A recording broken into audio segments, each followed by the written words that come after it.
কাল থেকে শুরু হচ্ছে আমাদের দেশে জনগণনা। এজন্য কাল থেকে আপনার বাড়িতে নির্দিষ্ট কিছু তথ্য জানতে আসবে। কী কী তথ্য চাওয়া হবে আসুন জেনে নিই এই ভিডিওতে।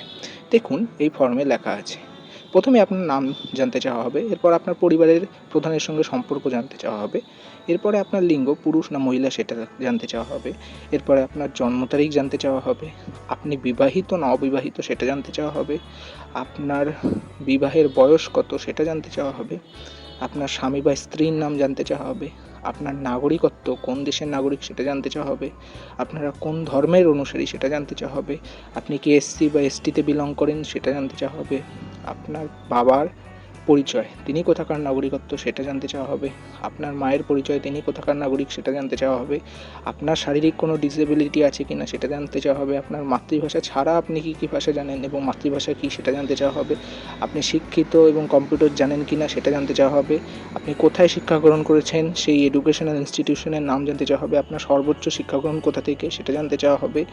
আপনি লাস্ট 1 বছর কোথায় কাজ করেছেন সেটা জানতে চাওয়া হবে, আপনি কীভাবে কাজ করেন, কী রকম কাজ করেন সেটা জানতে চাওয়া হবে, আপনার পেশা জানতে চাওয়া হবে, আপনি কোন শিল্প বা কারখানায় কাজ করেন সেটা জানতে চাওয়া হবে, আপনি কেমন শ্রমিক সেটা জানতে চাওয়া হবে, আপনার কেমন পেশা স্থায়ী না সিজনাল সেটা জানতে চাওয়া হবে, আপনার কেমন কাজ খোঁজা বা প্রয়োজন আছে সেটা জানতে চাওয়া হবে, আপনি কোথায় কাজের জন্য যান সেটা জানতে চাওয়া হবে, আপনার জন্মস্থান কোথায় সেটা জানতে চাওয়া হবে, আপনার কোথায় থাকা হয় এখন সেটা জানতে চাওয়া হবে, আপনি কেন স্থান পরিবর্তন করেছেন সেটা জানতে চাওয়া হবে, আপনার বর্তমানের গ্রাম ও শহর যেখানে থাকা সেটা কতদিনের সেটা জানতে চাওয়া হবে, আপনার স্থায়ী ঠিকানা জানতে চাওয়া হবে, আপনার জীবিত সন্তানদের সংখ্যা জানতে চাওয়া হবে, আপনার মোট সন্তান যারা ভূমিষ্ঠ হয়েছেন তাদের সংখ্যা জানতে চাওয়া হবে, লাস্ট 1 বছরে আপনার কয়জন সন্তান হয়েছেন সেটা জানতে চাওয়া হবে,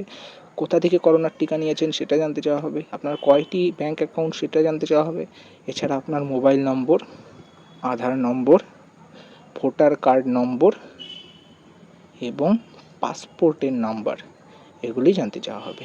এগুলির পাশাপাশি যদি আপনার ড্রাইভিং লাইসেন্স থাকে সেটিও জানতে চাওয়া হবে। এতগুলি প্রশ্নের উত্তর আপনাকে দিতে হবে, এরপরেই তারা নির্দিষ্টভাবে ফর্মটি পূরণ করবে। ধন্যবাদ।